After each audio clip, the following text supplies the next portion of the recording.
Dad, why don't you visit me anymore? He said it casually, like he was asking why I forgot to bring fries with his burger.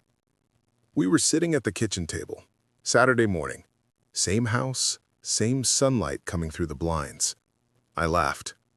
What do you mean? I'm right here. He didn't laugh back. No, I mean at Mom's apartment. My chest tightened. I don't visit Mom's apartment, I said. You live here. He looked confused, not playful, not teasing. No, I don't. The air shifted. He's 9, old enough to understand what he's saying.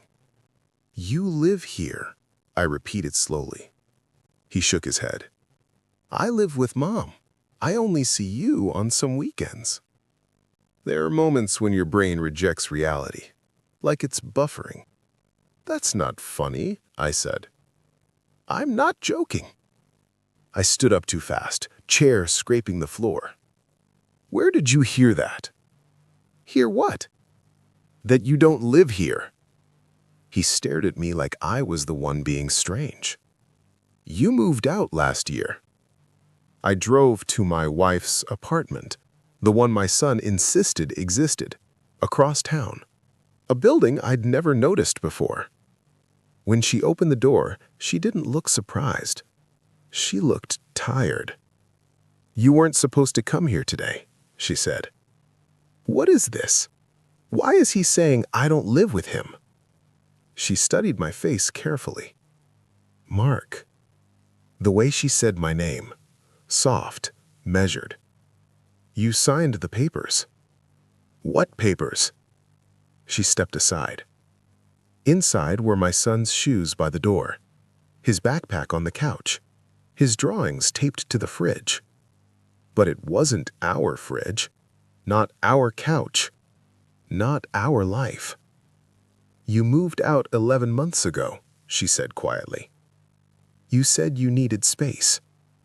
I felt dizzy. That's not possible. You've been coming by every other weekend. No, I haven't. She hesitated. You don't remember missing his birthday? The words hit harder than shouting ever could. I was there, I whispered. She swallowed. You called. You said you couldn't make it. I went back to my house, but something felt wrong. Too quiet, too untouched. I opened my laptop, email inbox, work messages, receipts.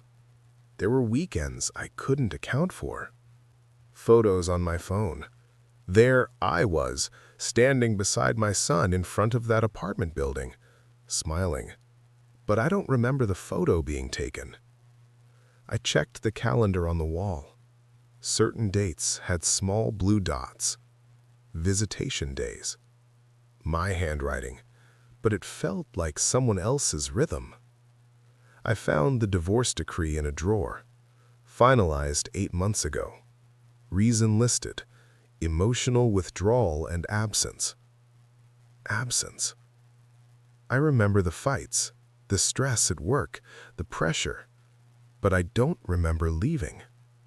I sat on the edge of the bed, and that's when something clicked. The house wasn't messy because it was lived in. It was pristine because no one else lived here. There were no extra toothbrushes, no second laundry basket, no signs of a child actually staying overnight. I had kept the house exactly the way it was before she left, like a museum of a life I refused to admit was gone. I picked him up the next weekend, for real, from the apartment. He got into the passenger seat quietly. We drove without music. After a few minutes, he looked at me. Are you going to forget again? The question didn't accuse, it feared. I'm not sick, Dad. Mom said it's stress. I gripped the steering wheel tighter. I won't forget, I said. But the truth sat heavy in my chest, because I didn't forget by accident. I forgot by avoidance. Every time guilt surfaced, about the divorce, about missing moments, about choosing work. My mind rewrote it, created a version where I never left, where we were still intact, where I was still present. My son didn't ask why I don't visit him anymore. He asked because I had slowly stopped showing up emotionally long before I physically moved out. And when he said that sentence, "Why don't you visit me anymore?" he wasn't just talking about the apartment. He was talking about everything. We pulled into the parking lot of a park. I turned off the engine.